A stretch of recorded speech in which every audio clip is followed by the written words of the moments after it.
Hello, everybody. It's your favorite NBA Yap artist back at it once again. We got a lot to go over from last night's slate of games, so let's not waste any time. If you enjoy daily NBA content, leave a like, leave a comment, leave a subscribe. Getting close to 10,000 subscribers. Leave a like, leave a comment, leave a subscribe. Let's get into it.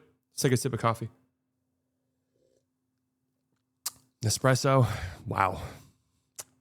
Speechless. Let's get into it. We got to start here. Guys, when GOATs talk, you listen. When legends speak, you listen.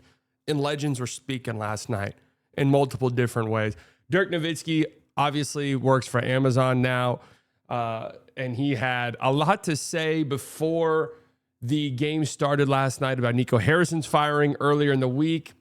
I don't know if I'm going to read this entire quote, but there's some good stuff if you want to go watch the video over on Twitter, or if you want to read what he said. Mark Stein had, pretty much verbatim what he said written out here, the transcript. Here's kind of the gist of what he said. This move should have probably happened this summer, honestly. I didn't want this negative energy over the Cooper Flag era. This Luka trade, it made no sense to the fans, and really there was no explanation for it either. And he kind of went further into that by saying how much it sucked ass for the fans, because the last time you saw Luka play as a member of the Mavericks was the Christmas Day game where he hurt his calf and left and limped off the floor. That was the last time you saw Luka Doncic as a member of the Mavs. And that's part of what made it so difficult to deal with as fans, was that there wasn't a, grand send-off. There wasn't a goodbye. There wasn't like could this be it? Like, if so, let's give them a round of applause, because trades, sometimes, usually, I'd say 80 to 90% of the time, especially when we're talking like high-end players, like this could be it. Like, let's soak this in, because you don't know how much longer we've got. That was not the case with this past trade. So that's part of what made it so unbelievably difficult to swallow. But for me, hearing my GOAT, Dirk Nowitzki, talk about it like this, hearing my GOAT sort of, talk about the very real frustrations the fans have felt, and in a way in which, you see some of these ESPN guys go on and they don't know what the fuck they're doing. They barely know their left foot from their right foot, and they just go on there and ramble and yap. It's the worst product of all time in anything. And I just watched, I can't believe, Steve will do it. Is that his name? One of these clips graced my timeline, and I was watching it. That guy's the biggest moron and idiot that's ever lived. I actually would rather listen to him ramble for multiple minutes than most ESPN segments. That's how god-awful ESPN is. Okay? So, the scapegoat stuff, there's a reason why. And let me tell you this. There's a reason why you see the inside the NBA guys who truthfully don't know what the fuck's going on. They don't watch any basketball. They go play golf. They're funny. They're entertaining, obviously. But they watch whatever ESPN game is on that night, and that's that. They don't know, right? Hearing them say scapegoat, scapegoat. There's a reason why Dirk Nowitzki, who knows 10 times more about the Mavericks organization and the inner workings of the Mavericks organization than anybody else in the media, there's a reason why that was never mentioned. There's a reason why there was no scapegoat. And there's a reason why, if you know Dirk and you're familiar with how Dirk kind of goes about his media stuff, the reason why an answer like this is so scathing, right? Basically saying Nico's a fucking idiot and it needed to happen in the summer. Like, that's scathing. And that tells you all you need to know. Okay? So my GOAT coming out and saying stuff like this, boom, Band-Aid ripped off. Nico's been fired. Ready to move on. I am personally, at least. Ready to move on and channel some of that negative energy into positive energy for the players who are busting their ass. I had a ramble about this, but dude, I saw PJ Washington had a quote where he was like, yeah, man, ready to move on. And people were like, trade PJ Washington. I mean, dude, come on. It's too much. People were shitting on PJ Washington for being like, yeah, I don't like the chance. For being like, yeah, I like Nico. I respect Nico. Like, it sucks, whatever. Like, dude, get over yourself. It's becoming so performative. I have to be honest. With some people I see, it's becoming incredibly performative. Okay? Of course, I've mentioned this already. The Dallas Mavericks have had insane roster turnover over the last few years. Dwight Powell is the only player that was not drafted by Nico Harrison, signed by Nico Harrison in free agency, or traded for by Nico Harrison. Of course, these guys are going to have a different relationship with him than the fans do. Okay? So shitting on players because they're not outright being like, yep, fuck him. I'm happy he's traded. Nonsensical. Get over yourself. Seriously. I'm not telling you to get over the trade. I'm telling you to get over yourself. Okay? But anyways, it was good to see Dirk say stuff like this. Shout to him. He's a GOAT. He's a legend. This is about as scathing as Dirk was ever going to be, by the way. I mean, seriously, it's scathing shit. Like, this is basically Dirk saying fuck Nico Harrison without saying it. Okay? If you know, you know. All right, let's get into the games. Mavericks and Clippers, double overtime. Throwback vintage James Harden performance in 51 minutes. Obviously, this was the Mark Stein coined it the Crisis Bowl. The Clippers were 3-8 entering this game. The Mavs 3-9. Do you think the Mavs did the league a favor here by losing this game? Obviously, the Mavs improved their draft stock, baby. But the Thunder do have a Clippers pick this upcoming draft. Just throwing that out there. They need to start winning some games for the good of the association. Okay. But a vintage James Harden game in this one, 41-point triple-double. It is the first 40-point triple-double in the history of the Clippers franchise. So a nice performance by him. Jojan Bogdanovic. And guys, I know his name is Bogdan. I was joking in the live stream highlights saying Jojan Bogdanovic. I know his name is Bogdan. Okay. I'm fully aware of how you pronounce his name. The reason I was calling him Jojan Bogdanovic is because he's been absolutely dreadful this year. I don't know. I'm about to look up his shooting splits, but I guarantee you they've been horrible. He's actually been, I think, one of the worst players in the league over the last 2 years.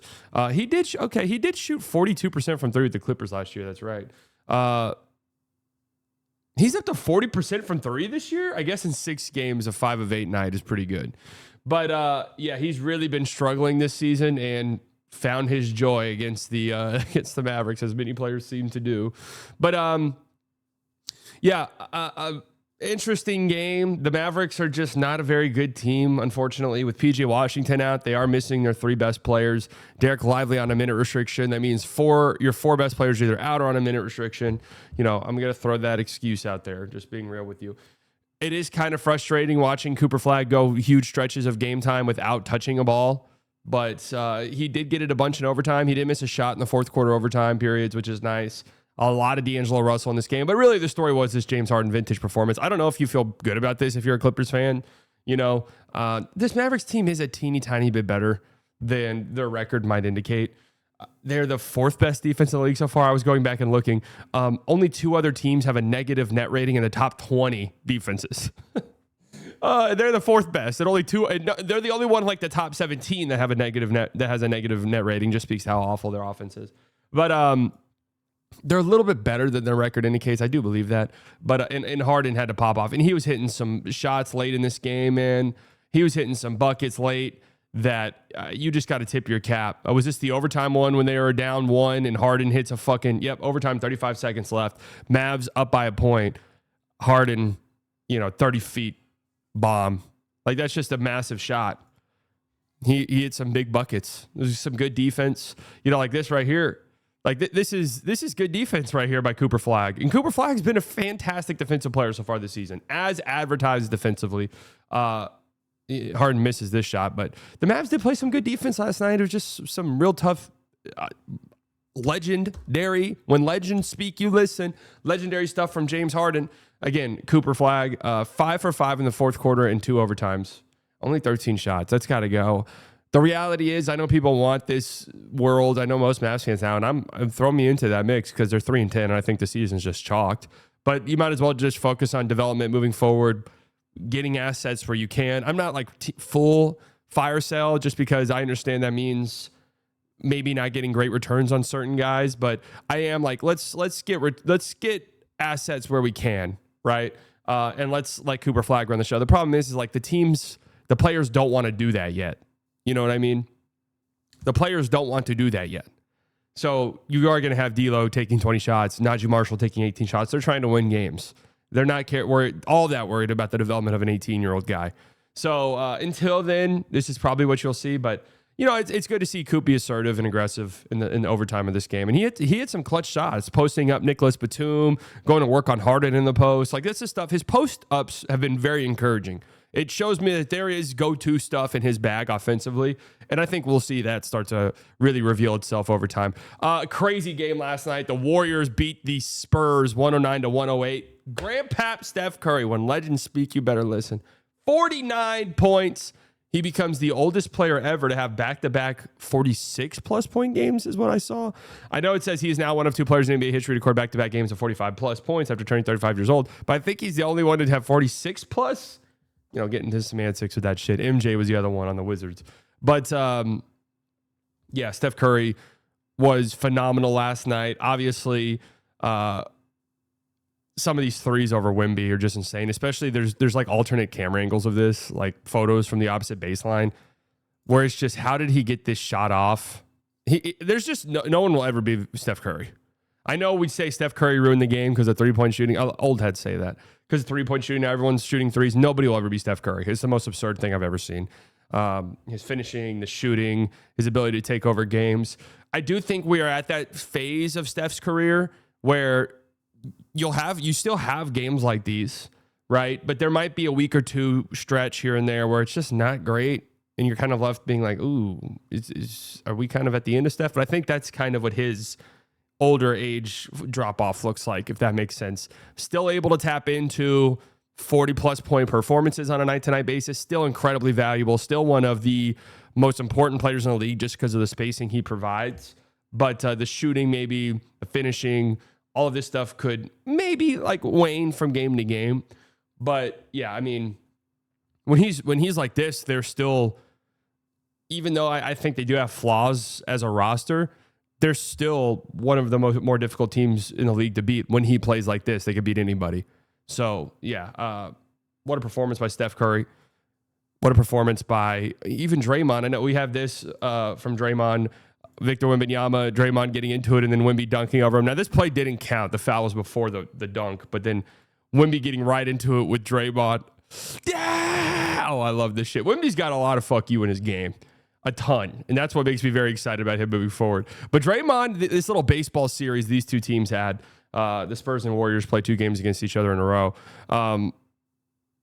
Draymond did a really good job defending Wemby. And those are the type of guys you see Draymond give trouble to, or give Wemby some problems, right? These sort of big body, more physical, smaller guys is still something that he needs to get a little bit more comfortable with over time, which he will. Of course, that goes without being said. Wemby had some unbelievable defensive plays in this game as well. I want to talk real quick before we get into the Spurs side of this. Hey, Steph Curry's a shoe free agent. He drops 40 points. Here he is in warm-ups, rocking some Kobe's. This was like a shocking moment, seeing Steph Curry wearing good-looking shoes. Like, I couldn't believe it. It made me look at him completely differently, like seeing him with shoes that actually look good. Because I'm just going to be honest. He wore Steph's during the game. But I'm just going to be honest. He has the worst shoe line ever. He's got the worst shoe line of all time.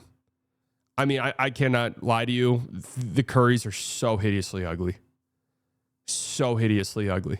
They're shooting 0%. Awful. Now, I will say I've never worn them just because I think they're so hideous. But from people who do wear them, they do say it's a good functional basketball shoe. They're just so ugly. There's very good looking functional basketball shoes. I'd rather spend $400 on a pair of Kobe's than buy one of these. That's just the truth, right? That's just the truth. The Spurs. So they've got a tiny bit of a problem. Dylan Harper's going to solve a lot of this, okay, whenever he's coming back. He's already that important for them because he's actually looking to get people involved. But this is why the Fox thing. Fox is not a passing guard. He is a score-first guard. And this is now a couple games in a row where there's been some end-of-game stuff that's been very frustrating for the Spurs team because they've had to watch Devin Vassell, Stephon Castle, De'Aaron Fox say, no. It's my time. It's my time. Get the ball to the 7'6" fucking freak. Period. Fox isn't even looking his way. Not even looking his way at all. Spurs fans have had it up to here with De'Aaron Fox already. But that's who he is. He's a score-first guard. He's not a playmaker, facilitator, table setter. He's a score-first guard. These guys will get a little bit more acclimated. But yeah, these frustrations will probably continue. There will continue to be frustrating games. By the way, you want to know something about frustrating? It's 85 degrees outside in Dallas, Texas right now. It's November 15th, 85 degrees. I got Christmas ads on the fucking TV, and it's 85 degrees outside. I've got my AC bumping. What a dumbass state. What a dumbass state. Anyways, really fun game here. Spurs got to figure some of this stuff out. They're still a young team. And hey, honestly, so if we're just talking about we want to win games, one, but also two, like Wemby. We want to win games with Wemby. Keldon Johnson, pack your bags. And let me repeat that. Keldon Johnson, pack your bags. I know he's a Spurs legend. I know legend's a big word, but I know he's been there through the bad years and he's been like a fan favorite. And he loves playing with the Spurs. Keldon Johnson, pack your bags. Okay. Lakers and Pelicans. Just want to talk about this game real quick because I did watch this one. Ayton looked great. He's looked great this year. I refuse to eat crow. I'm sorry. The truth will come out. Time will tell if I'm right. I don't care about a random November game against the Pelicans. Time will tell if I'm right. But I want to talk quickly about this game because this game was like weird. The Lakers were up 20 for most of it, but then the Pelicans were just kind of in it, and making it a little uncomfortable at times. They looked dreadful. This Lakers team looked absolutely dreadful anytime Luka Doncic stepped off the floor. And this was one of these classic games where if you followed Luka's career at all, you know exactly the type of game I'm talking about, where Luka gets doubled and triple teamed every single time he has the ball. And his stats at the end of the game might not be jaw-dropping. Like 24 and 12 is still a fantastic game, don't get me wrong. But like the scoring numbers and the efficiency numbers aren't fantastic. But if you watch the game, it's like, oh, yeah. I mean, they got a wide open shot every single time down the floor because Luka Doncic was on the court. That's exactly the type of game that happened last night. And these are the type of teams right here that they can really punish. I see these. So, look. I've been public about it, and I've said it for a while, watching almost every single game of Luka Doncic's career. Last year, around this time, making videos like, dude, Luka's just not getting to the rim anymore. Luka's not, and that is a problem I'm worried about. I saw some people using clips from the games last night, and plays last night of him getting doubled and trapped as a reason why he's not getting to the rim anymore. That's not necessarily true, right? Like the Pelicans, this was 56% of the time last night, Luka was getting blitzed as a ball handler. I mean, that's obscene. Right, that is obscene. That is the Pelicans conceding. We cannot guard this pick and roll. So we're just gonna fucking we're gonna trap you and blitz you. And Rui's gonna have to hit shots. Ayton's gonna have to hit that little mid-range jumper, whatever. Right, and that did happen. He did hit those. Okay, Luka, I really don't get why defenses do this. I understand maybe you're looking around the Lakers roster and you're thinking to yourself, we can live with some of these guys shooting, but this just leads to so many open shots for other players. I don't understand why teams go this route with Luka because he's so comfortable passing out of it. It doesn't affect him in any way. You know what I mean? Like you might get one or two turnovers here or there, but ultimately over the course of a game, it's not going to impact him. He's so good at passing out of these. Last night was an absolute playmaking masterclass by Luka. Some of the skip passes he was making, the hit-ahead passes, but also just controlling the doubles and the traps and making easy passes off of that, right? And yeah, he had 12 assists, and he probably could have had much more if it were not for the fact that there were some missed shots there. But it's like when you play a more physical, more athletic, better defenses that don't need to trap and feel comfortable switching and, feel comfortable in their rotations even if we do trap, we feel like we can get out the shooters better. That's when it's like, okay, that's where I'm watching how Luka goes about the game. Okay. Like him having a playmaking masterclass against the Pelicans. Yeah. He's one of the greatest playmakers to ever play the game. And this Pelicans team is poop out of a butt. Okay. So an incredible playmaking performance by Luka last night. And Fears, eight steals for Jeremiah Fears. 8 steals. First rookie to record 8 steals in a game since Michael Carter-Williams did it in 2013. He's looked pretty solid over the last few games. Again, this Pelicans rookie class, man, not bad. Kings and Timberwolves, I'm gonna be real with you. I barely watched this game, watched brief glimpses here and there. I do just want to talk about this. So you're looking, if you don't watch this game, and I'm showing you these pictures right here, and you're thinking to yourself, wow, something's off about these. What is this green glow on these players? Why does it look like they're almost radioactive? That's literally how bright this green ass court is, man. That it literally glows. You could see it, the reflection on the players. This court's egregious, man. What are they thinking? This is the worst court I've ever seen. All right, and let's finish this thing out strong. So if you guys do a couple yesterday, we're doing this thing now, big slate of games. I'm not going to do it tonight because there's only like 5 games, and all of the games I kind of want to see. But I'll spin a wheel at the end of each Ramble video on the busy slate of games, and we'll watch a game that otherwise I wouldn't watch. The thing is I would have gone back and watched this Bucks Hornets game because it did go to overtime. It was a good game. Let's talk about it briefly. I just want to say this real quick. I know Kyle Kuzma gets a lot of shit. He's been pretty damn good for the Bucks this year and pretty important for them. And I've talked about this before. We've talked about this with this team in the past. Like, they need his size, and you see he's been plugged into the starting five now because it used to be Gary Trent Jr. in there. But watching this Bucks team, it's so obvious at times how desperately bad they just need another player who's like 6'7", right? Don't even. And Kuzma, he had a really good game in this one, 29 points. But you just see him out there, even in games where he's not scoring well or whatever, how important he is to this team. So I do want to give Kuzma some flowers because he's one of the guys who gets shit on the most, right? And Giannis, I thought, was fantastic in this one, 18 assists. Just 18 assists, 14 of them on threes, okay? So double team, one pass away. You got to be crisp in your rotations, right? And I like the way this Bucks offense works. They get the ball to Giannis in the post. He'll run a little two-man game, and it'll be Miles Turner one pass away. It'll be A.J. Green one pass away. It'll always be a good three-point shooter one pass away, and defenses got to make that call. If we're going to double one pass away, we're going to have to rotate quickly. And last night, the Hornets were just not capable of doing that. Their rotations were not fast enough, and it led to a lot of open threes. 19 of the Bucks' 23s were assisted. How about that? And 14 of those were from Giannis. So, yeah, man, if you're going to double, You better hope A.J. Green misses. You better hope Miles Turner misses. Miles Turner went 6 of 8 last night from 3. So there you go. Impressive stuff. But also, you want to know what's impressive? Knueppel. We talked about him last night, man. We talked about him yesterday. 32 points. He had a homecoming game. 2,000 family members in attendance. The fuck do you have 2,000 family members? 2,000 family members and friends. Doug, I don't even know if I know 2,000 people. Like, seriously, I don't know if I like had to list people I knew directly. I do not know if I can get to 2,000. Here's a little plot right here. Headshot plot right here. That's quite interesting. You see Giannis's rim shot creation is just head and shoulders better than anybody else. He does look like a man on a mission this year, and his efficiency is incredible as well. So, Giannis, man, he's an absolute beast. But Knueppel, I'm really actually interested in hearing y'all's opinion on this. Who do you see?